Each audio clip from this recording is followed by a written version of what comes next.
The status trap. Why chasing status will not make you respected.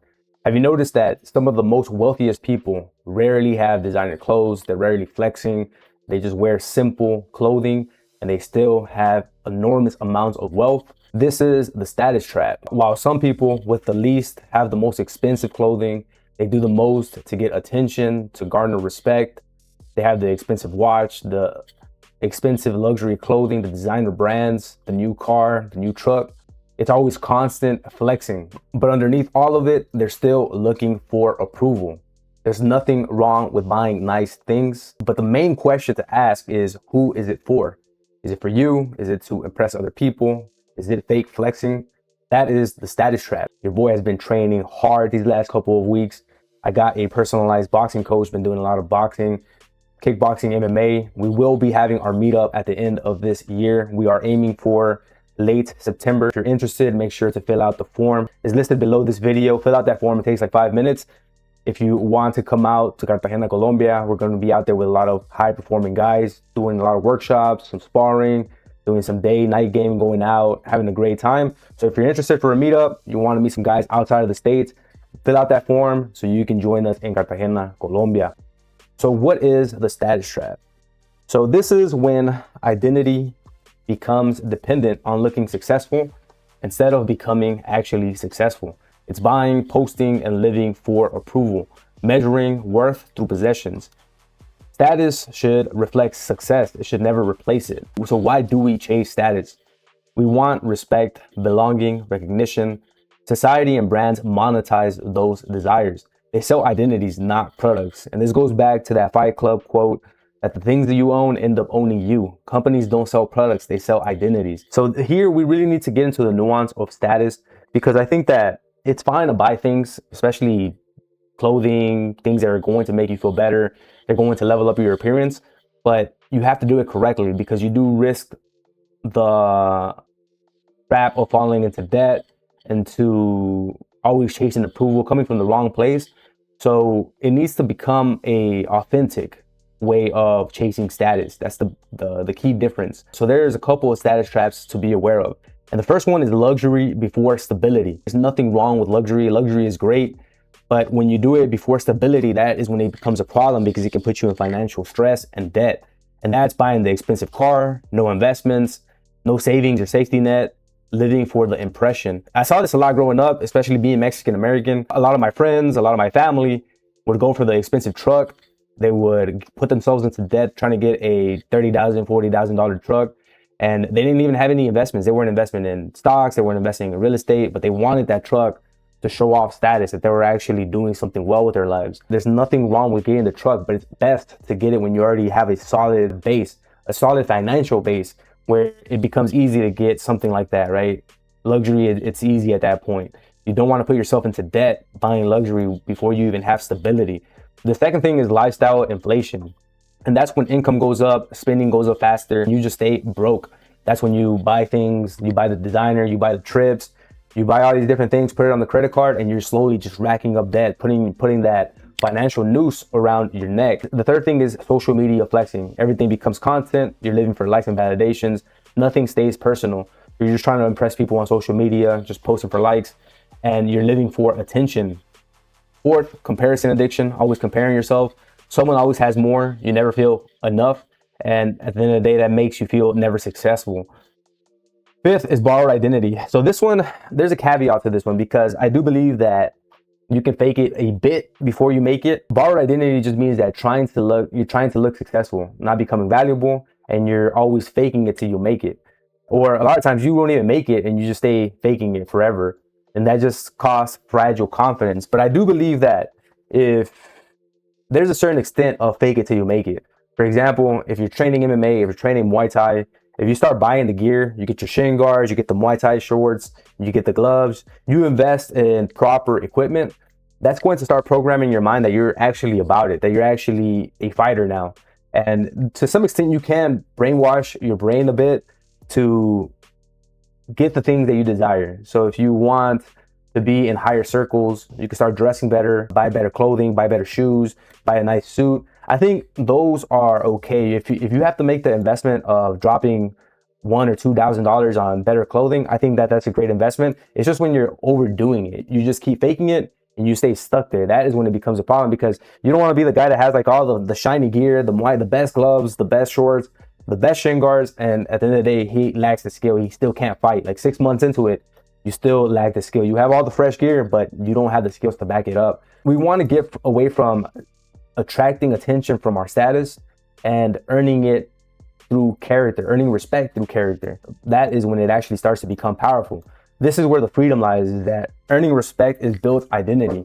You want to chase competence, master your craft, solve problems, become valuable. The reward of this is that you start to earn respect. Again, it's very easy to relate to fighting. If you start to put in the reps at the gym, you're learning better boxing, you're learning better kickboxing, you begin to master the craft, you solve more problems, now you know how to fight, you can defend yourself, that confidence starts to go up, and you become a better fighter. Same thing in every other area of life. If you are studying for becoming a software engineer, cybersecurity engineer, if you start mastering the craft, you're going to get better at solving problems, and that's going to result in you becoming more valuable and getting paid a lot more. This is what entrepreneurship is all about. The second thing is character, integrity in private, keeping your word, becoming a man of principle. People start to trust you more because of this. Discipline, you begin to do what others won't. Consistency over motivation, this builds unstoppable habits. The reward is that you build powerful momentum. I think this is the biggest flex when it comes to status. If you have a solid physique, if you are hitting the gym hard, you're disciplined, you're showing up, it's going to naturally portray that you are a high status guy, because a strong body, a solid physique is earned. You can't just buy it. You can't go out and just swipe your credit card and get a solid physique. You have to put in the work in the gym to actually acquire it. Discipline is high status in a very quiet, subtle way. This is another hill that I will die on, is that your body is your main status signal. I don't care how rich you are. I don't care how much designer clothes you have. I don't care how much money you have. If you're out of shape and fat, it still doesn't automatically make me respect that person more. What makes me respect them more is how they carry themselves, their physique. That's probably the biggest thing, and their character and integrity. Confidence. Self-respect becomes first. You're calm in every situation, and you don't need validation. You have that leader energy naturally.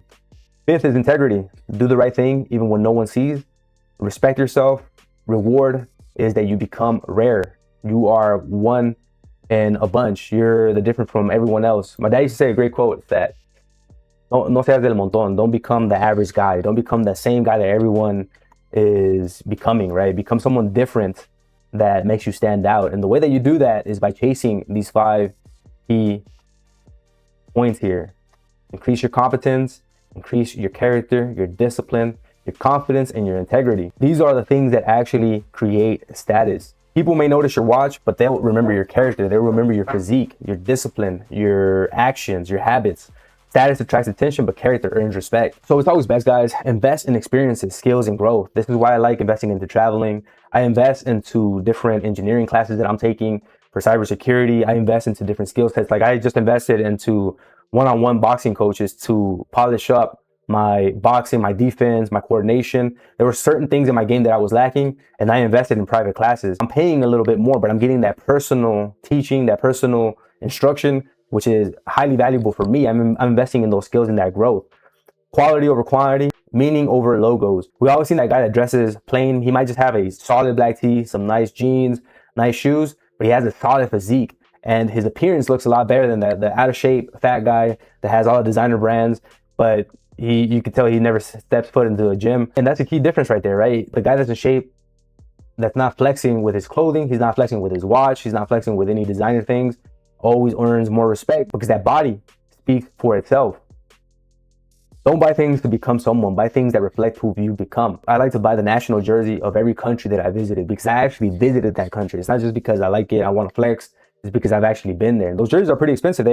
Some could be $100, $200, but I like them and they tell a story. I was actually there. I traveled there. This is where, like I said, you can also fake it a bit till you make it. Buy things that are pushing you towards the direction that you're trying to go to. Buy the camera gear if you want to be a vlogger, if you want to make videos, a YouTuber. Buy the nice gloves, buy the nice shin guards if you want to become a fighter, you want to learn how to fight and defend yourself.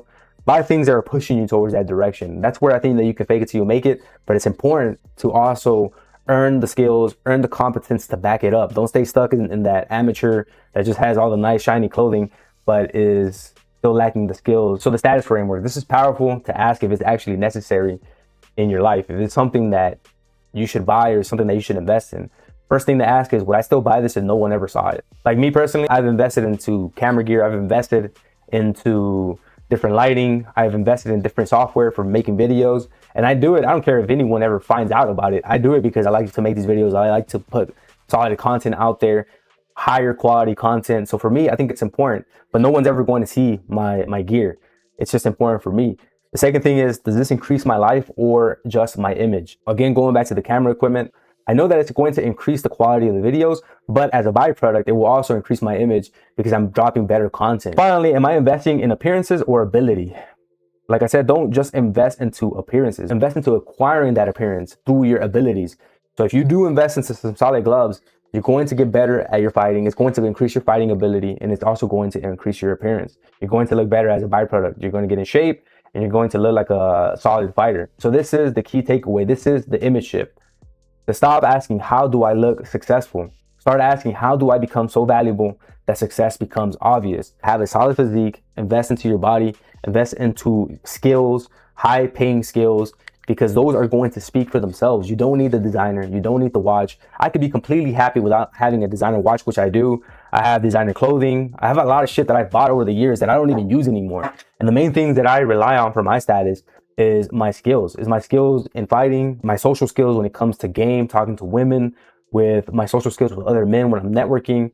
Those are the skills that I've invested in cybersecurity, making more money, hitting the six figures, building my business, becoming a better entrepreneur, a better business owner. Those are the skills that I'm actually proud of. It's not the design and clothing. Like, that shit's going to lose its value. But when you invest into solid investments like assets, your skills, your appearance, that is where there is higher return on investment. Build a life, then let it speak. Real success doesn't need to be announced. Eventually, it will speak for itself. So there you have it, gentlemen. That is the status trap. That is the differences between positive status and negative status. Like I mentioned, our meetup is at the end of this year in September. We're going to Cartagena, Colombia. If you're interested of leaving the States, having a great time with some other high performing guys, fill out that form so you can get on the list. And also shoot me a DM if you're interested on working one-on-one. You can follow me on Instagram. This is my Images Power account. Just shoot me a DM there and we can work one-on-one together. As always, stay fresh. Don't chase fake status and stay confident. I'll catch you all in the next video. Peace.